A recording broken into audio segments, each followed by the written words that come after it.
Bonjour et bienvenue à cette édition du 12h45 dont voici le sommaire.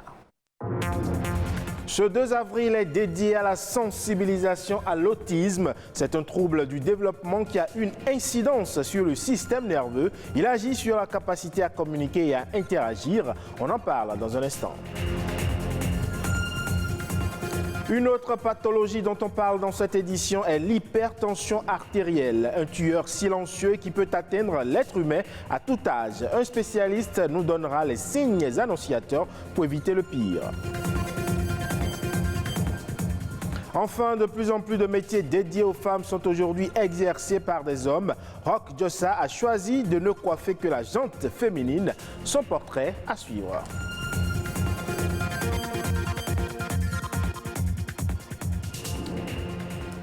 Bienvenue à vous si vous nous rejoignez. Ce 2 avril, je le disais, est dédié à la sensibilisation à l'autisme. Cette pathologie se définit comme un trouble du développement qui réduit la capacité à communiquer et à interagir. Et bien que ce trouble soit incurable, un traitement peut aider le patient. Comment donc traiter un autiste? Explication dans cet élément. Normalement, à 1 an et demi, déjà, des enfants parlent, ou au moins ils alignent 2-3 mots, même s'ils ne font pas des phrases. Et lui, ce n'était pas encore le cas. Même maman, papa, rien du tout, silence. Et on ne savait même pas ce que c'était, mais on savait juste qu'il y avait quelque chose de pas habituel par rapport aux autres enfants. Un enfant aux réactions et comportements pas habituels, tels que des difficultés à communiquer et à appréhender les interactions sociales. Si ses parents ont fini par réaliser que leur enfant est autiste, à 4 ans aujourd'hui, le jeune garçon a toujours du mal à s'exprimer. Quand on a reçu l'enfant, on a eu à effectuer les tests qu'il faut pour l'enfant et relever effectivement le fort risque autistique pour l'enfant. Et je crois que depuis environ un peu plus d'1 an qu'on a commencé par travailler avec cet enfant, là déjà aujourd'hui, on peut relever quand même quelques amoindrissements au niveau de certains déficits. Des amoindrissements qui auraient pu être plus considérables si très tôt le diagnostic autistique avait été établi et si mieux ce trouble était connu. La quête de réponse face au trouble de l'enfant aura été bien longue pour ses parents. Au départ, on ne sait pas vers quel sens se pourrait. Je suis allée au CNH, on nous a dit c'est parce qu'on a de l'argent. À 2 ans, et ils m'ont dit d'attendre qu'il ait 6 ans. Et je me suis dit, mais si c'est quelque chose de grave, mieux vaut savoir maintenant. Donc, c'était pratiquement une course folle. Et pour pallier cette ignorance sur le sujet, ici, on sensibilise sur l'autisme afin d'éviter les stigmatisations. Nous avons constaté que l'autisme n'est pas très connu et que les enfants autistes sont marginalisés et les enfants sont traités d'enfants possédés, enfants sorciers. Et il y a beaucoup de discrimination. Donc il faut déjà commencer par en parler, commencer par dire comment ça se fait, ça se manifeste, quels en sont les signes, et il faut commencer par déconstruire les fausses idées qui se posent sur la question. Appelé également trouble du spectre, l'étendue et la gravité des symptômes sont très variables, mais seule une détection précoce peut favoriser le développement et l'apprentissage. Aujourd'hui, les recherches ont beaucoup évolué et déjà à partir de 12 mois, on peut déjà commencer par dépister les risques autistiques chez l'enfant. Au jour d'aujourd'hui, rien n'a encore été prouvé par rapport aux causes de l'autisme. On sait que c'est une défaillance, c'est un souci au niveau du cerveau. Il suffit de diagnostiquer très tôt, il suffit de mettre la prise en charge, l'orientation thérapeutique qu'il faut pour que tout le monde s'en sorte et il n'y a plus du tout de problème. Il n'est jamais trop tôt pour agir. Un retard n'est pas toujours un signe inquiétant. Dès les premiers signes, il faut vite agir pour son enfant. Et voilà qui nous édifie si bien sur l'autisme. Et on parle à présent de cette autre pathologie qu'est l'hypertension artérielle. Elle peut endommager plusieurs organes vitaux comme le cœur et les reins. Son traitement et sa prévention reposent en grande partie sur des mesures d'hygiène de vie. Dans le reportage à suivre, on revient sur cette pathologie ainsi que les comportements à adopter pour être à l'abri de l'hypertension artérielle. L'hypertension artérielle, maladie chronique la plus fréquente en Afrique, évolue à bas bruit et se déclenche de façon spontanée. Elle est liée, selon les spécialistes, à une pression anormalement élevée du sang dans les vaisseaux sanguins. Une personne est hypertendue quand la tension est supérieure à 14,9. On peut s'arrêter là, ou à 140 sur 90.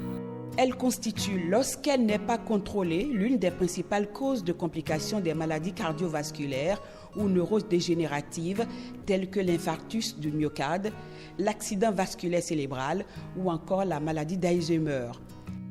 Ce patient que nous avons voulu nommer Camus est hypertendu depuis plus d'une dizaine d'années. J'ai reçu un coup de fil d'un frère qui est tombé malade brutalement et qui s'est retrouvé à l'hôpital.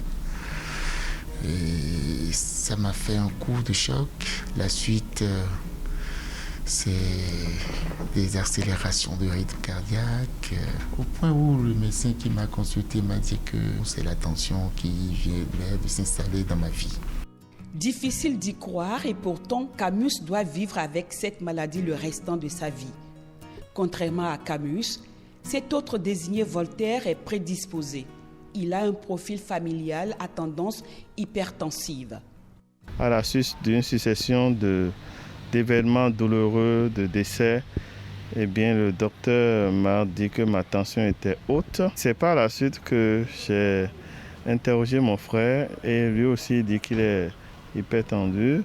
Plusieurs facteurs favorisent la survenue de l'hypertension artérielle et aucun symptôme apparent n'alerte le patient dans la plupart des cas. Au Bénin, 70 à 80% des cas, on n'a aucun symptôme.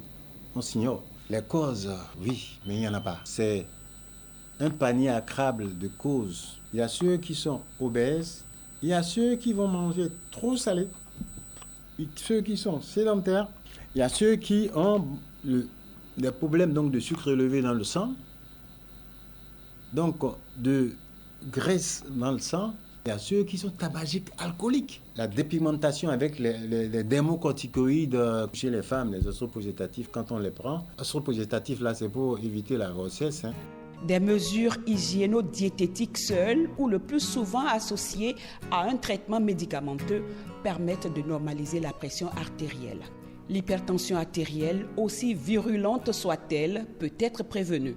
Pour un hypertendu, le matin par exemple, il peut avoir un petit déjeuner complice, c'est-à-dire prendre du thé avec du lait écrémé, 100% écrémé. Il peut prendre des œufs avec très peu d'huile et vraiment voir pas du tout de sel. Éviter les bouillons, il n'y aura pas de bouillon de cube. Éviter les produits de conserve. À midi, il peut manger normalement la pâte, la sauce, mais une portion de pâte. Prendre beaucoup de fruits entre les repas ou avant les repas. Et pour le dîner, il faut manger léger, de la salade, ne pas manger très tard. Zéro tabac, zéro alcool, 5 portions de légumes et fruits riches en potassium, peu de gras, peu de salé, marcher, danser et bouger, c'est ce que recommande au Bénin le programme de lutte contre les maladies non transmissibles. Ne pas bouder le plaisir de table, mais tenir compte de ces composantes permettent de rallonger l'espérance de vie. Il faut donc observer ces règles pour vivre aussi longtemps que possible. Aujourd'hui, dans le monde, eh bien, il n'y a plus de métier exclusivement réservé aux hommes ou dédié aux femmes. Au Bénin, de plus en plus d'hommes, d'ailleurs, font le choix d'exercer des métiers dits féminins. C'est le cas de Roch Diossa. Allons à sa découverte. Attiré par la coiffure pour dames, Roch a fait de son rêve de jeune garçon une réalité. Aujourd'hui, patron d'un salon de coiffure et de soins esthétiques, il ne ménage aucun effort pour sublimer ses clientes. Ici, en plus de la coiffure, le service prend en compte la pédicure, la manicure, le tracé de sourcils et le maquillage. Depuis l'enfance, Malgré que je suis un garçon, j'aimais les mèches. J'aimais tresser ma maman, mes soeurs et tout. Donc, il y avait une dame en face de ma maison. Donc, après les cours, je vais là-bas et j'observe ce qu'elle faisait. Si Roch s'affirme et excelle aujourd'hui dans un métier traditionnellement féminin, il n'en sort pas moins fragilisé dans sa masculinité. Soupçons d'homosexualité, dévalorisation sociale ou professionnelle, les stigmates sont nombreux. Quand j'ai commencé à porter mon uniforme et tout, ma famille paternelle, ils disaient que je suis devenu bisexuel et tout, que je sois avec les garçons. Donc, comme moi je sais ce que je suis, j'ai fermé les oreilles, j'ai avancé, je me suis consacré sur ma formation. Les hommes qui exercent les métiers dits féminins semblent avoir plus de côtes que leurs collègues femmes. Moi, personnellement, franchement, je préfère que ça soit un homme qui me tresse. Parce que dans les salons de coiffure, où c'est une femme et tout, souvent, quand tu parles, tu sens des regards, on parle de toi, de God. Oh, qui chez lui maintenant. Vous causez très bien, il est sympa, il fait son travail. J'ai commencé à fréquenter son salon de coiffure à ses débuts. Puis j'ai apprécié sa manière de faire, il est accueillant. Mais au-delà, la masculinisation des métiers dits de femmes est plutôt de plus en plus perçue comme un gage de revalorisation. Même l'accouchement, aujourd'hui, il y a des pays, le Burkina par exemple, où les hommes font l'accouchement aux femmes. Moi, je n'ai aucun complexe. D'ailleurs, je préfère que ce soit un homme qui me fasse mon accouchement, parce qu'ils sont en général doux et ils comprennent la femme. Si certains métiers souffrent encore d'une étiquette de métier d'homme et de métier de femme, on assiste de plus en plus à une mobilité des genres dans la sphère professionnelle. De sorte que les hommes qui font un choix de carrière féminisée ne transgressent plus les normes, mais apparaissent comme des pionniers dans la réorganisation de l'ordre social préétabli. À présent, Sabirat Ao nous propose un condensé de l'actualité de ces dernières 48 heures. C'est La Nation en bref.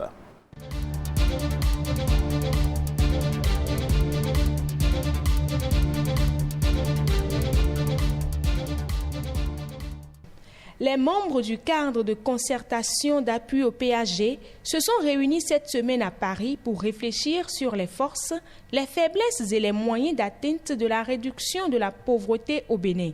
Il s'agit aux participants à ces assises de parvenir à faire converger les objectifs du millénaire pour le développement vers ceux du développement durable. 5 pôles essentiels ont dominé les échanges: les peuples, la planète, la prospérité, la paix et les partenariats. Un numéro vert est désormais ouvert à la population pour dénoncer les fraudes, les spéculations et les sorties illicites des produits du territoire. Le 113, un numéro d'appel fonctionnel du lundi au vendredi de 8h à 19h et les samedis de 9h à 15h est mis à la disposition des consommateurs et des citoyens pour faire remonter vers les autorités toute tentative de fraude.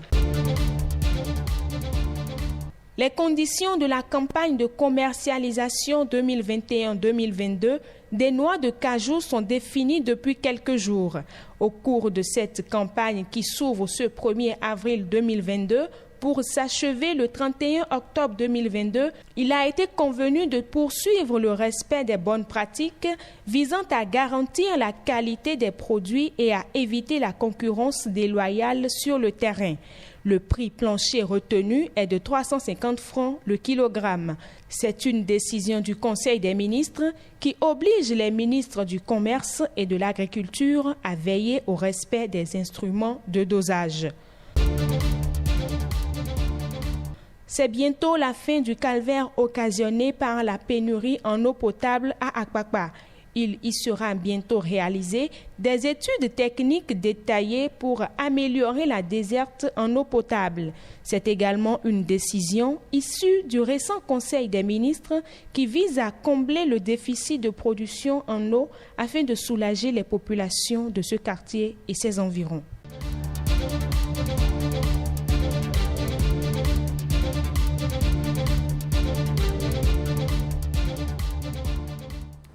Et cette information, avant de conclure ce journal, le tirage au sort de la Coupe du Monde Qatar 2022 a eu lieu hier vendredi.